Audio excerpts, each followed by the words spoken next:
Magandang hapon! Kumusta po? Narito po ulit ang update natin para sa lagay ng ating panahon. Ngayong hapon po ng December 3, 2025. Sa ngayon po, ay patuloy pa rin natin na binabantayan ang sama ng panahon na halos nag-stationary na po dyan sa silangan ng Bicol Region.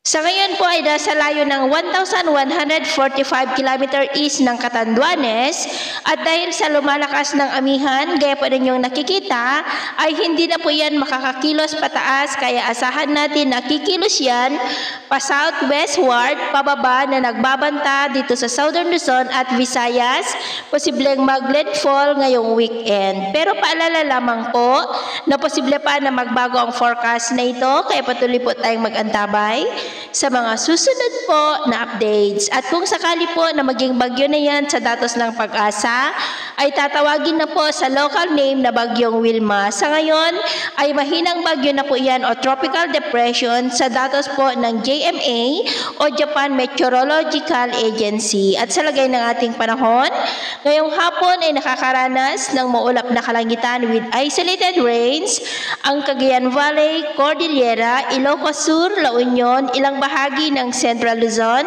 Cavite, Batangas, Bicol Region, Oriental Mindoro, ilang bahagi ng Palawan, Iloilo, Panay Island, Negros, Cebu, Bohol, Leyte, Eastern Samar, Sulu Archipelago, Zamboanga Peninsula, Northern Mindanao, Sorsogon, ilang bahagi ng Caraga at Davao. At mamayang gabi, may tsansa pa rin po ng mga isolated rain sa ilang bahagi ng ating bansa kaya mag-ingat po tayo sa mga banta pa rin ng mapagbaha at pagguho ng lupa.